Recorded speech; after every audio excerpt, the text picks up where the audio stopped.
एक डांस भाई पूरे हिंदुस्तान के लिए और स्पेशली भाई मोहम्मद शामी के लिए। वाह रे लाले जीत गए भाई। कोहली की जो कामयाबी है वो हर कोई सेलिब्रेट कर रहा है। उनकी बेगम भी बड़ा खुश हो रही है स्टेडियम में बैठे हुए। जब वो पहला उनका वो जो एक DRS ले लिया था न्यूजीलैंड ने, उस पर सबसे पहले उन्होंने जो कैमरा था ना, कोहली से पहले उनकी बेगम को दिखाया था, अनुष्का शर्मा को। ये इंडिया हार गया पाकिस्तान के बाद। अभी ये लो हार गया इंडिया, ये लो ले लो, हार गया इंडिया।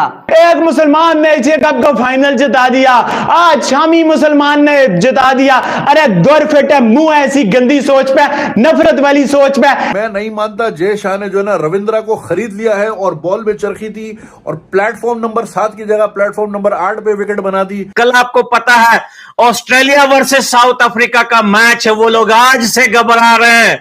वो इस वजह से नहीं घबरा रहे कि कल कौन निकलेगा फाइनल में, वो घबरा इस वजह से रहे हैं अगर फाइनल में निकल गए तो टुकाई करेगा हिंदुस्तान। क्या खाता है मोहम्मद शामी, ये मुझे बता दो। 1 नहीं 2 नहीं 3 नहीं 4 नहीं, अबे 7 विकेटें ले ली हैं। क्या कहना चाहेंगे इंडिया की जीत पे? यार आज इंडिया की जीत फाइनल में पहुंच गया। I love India, I love Virat और आई लव भाभी अनुष्का। मैं उसकी सेंचुरी पे मेरी आंखों में कुछ नहीं हुआ।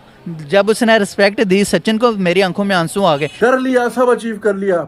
So happy, it was such an emotional moment. मैं कहता हूँ विराट कोहली की जो अल्लाह ने रूह बनाई है ना, वो ही कोई अलग चीज। शामी की क्या बॉलिंग भाई, एक मोहम्मद शामी पूरे न्यूजीलैंड की टीम पे भारी पड़ा है। 7 विकेटें ली हैं भाई, 7 विकेटें ली हैं मोहम्मद शामी ने। कांग्रेचुलेशन हिंदुस्तान वालों, ये आप लोग ही कर सकते हो। ये हिंदुस्तान है, हिंदुस्तान की टीम है तो दुनिया में ये क्रिकेट है।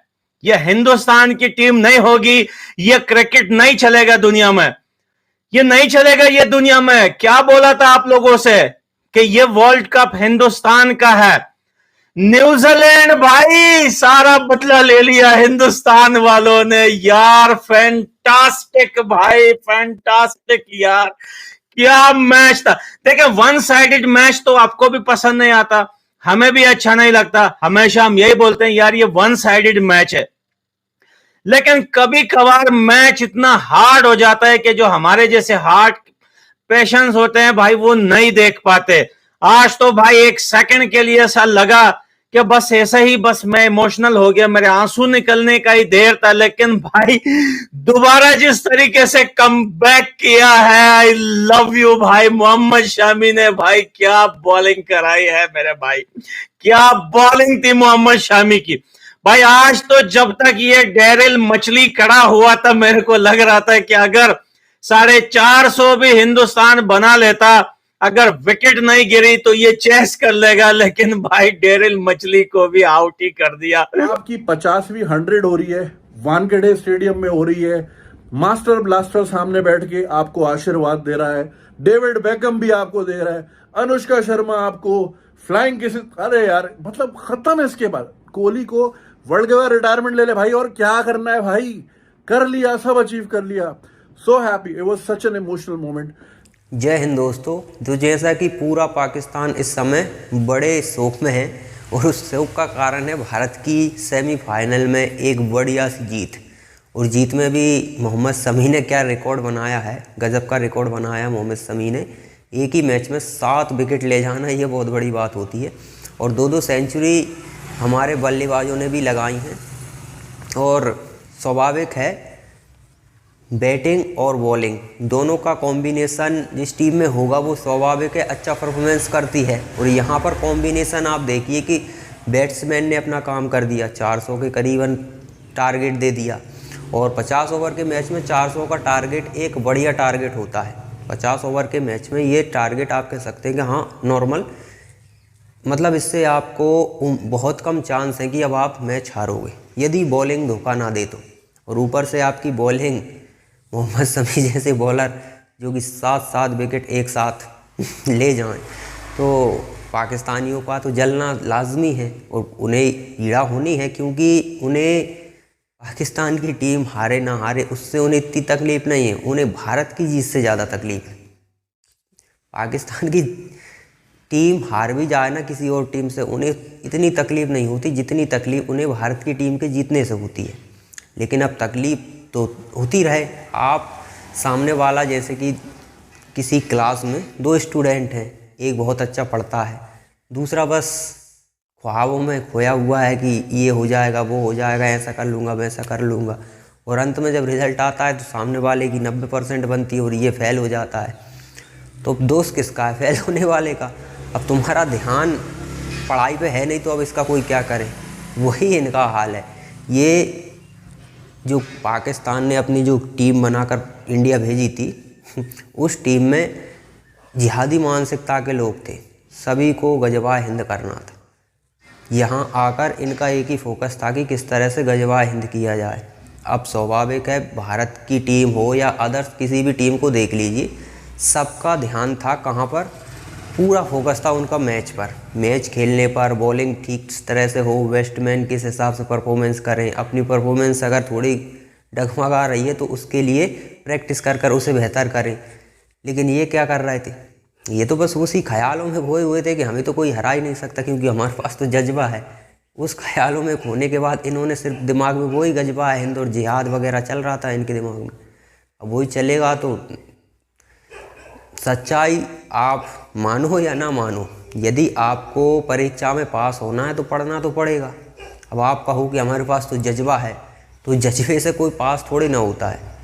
क्रिकेट में परफॉर्मेंस अच्छी दिखानी है तो आपको प्रैक्टिस करनी पड़ेगी, प्रॉपर अपनी गलतियों में सुधार करना पड़ेगा। आपका फोकस वहाँ होगा तब तो। आपका फोकस कहाँ है? गजवा हिंद, जिहाद, कलमा, क्योंकि हमने तो कलमा पढ़ लिया, इसके बाद तो कोई हरा ही नहीं सकता। ऊपर से जिहाद करना है, गजवा हिंद उसमें ऐड कर लेते हैं ये लोग, और फिर उम्मीद करेंगी भारत हारे। भारत कैसे हारे? भारत के खिलाड़ी प्रैक्टिस करते हैं, अपनी गलतियों को सुधारते हैं, ठीक है ना। न्यूजीलैंड कोई कमज़ोर टीम थोड़ी ना है। न्यूजीलैंड को लगभग तकरीबन 400 के करीब का टारगेट दिया। टारगेट देने के बाद न्यूजीलैंड में हमारा एक बंदा मोहम्मद शमी सीधे सीधे 7 विकेट ले रहा है। 7 विकेट पर समाप्त। एक बंदा 7 विकेट ले रहा है। क्यों ले रहा है? क्योंकि उसकी परफॉर्मेंस के लिए वो प्रैक्टिस करता है। वो दिमाग में नहीं चलता उसके में कि गजवा हिंद करना है, जिहाद करना है, और हमने तो कलवा पढ़ लिया तो स्वाभाविक है हमें कोई हरा ही नहीं सकता। तो मैच जीतने के लिए परफॉर्मेंस मैटर करती है, और आपकी परफॉर्मेंस ठीक जब होगी जब आप प्रैक्टिस करोगे। प्रैक्टिस कब करोगे? जब आपका मन प्रैक्टिस पे होगा। आपका मन तो गजवा हिंद में लगा हुआ है, जिहाद में लगा हुआ है। अब सीधी सीधी बात तो ये है कि पाकिस्तान ने जो टीम भेजी थी उसमें सारे के सारे मौलाना भेज दिए थे। अब मौलाना यहाँ आकर क्या करेंगे? मौलाना का तो जो काम है वो मौलाना वही कर सकते हैं। अब आप सोचो कि ये क्रिकेट खेलें, ये सभी लोग बिल्कुल वही मानसिकता है इनकी। पाकिस्तान में जो मौलाना जिस तरह की बातें करते हैं ना, वही सब बातें आपको पाकिस्तान की क्रिकेट टीम के जो खिलाड़ी हैं वो करते मिल जाएंगे।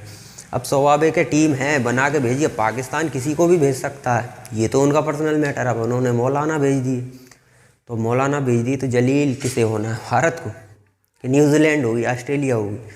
जलील तो पाकिस्तान होगा।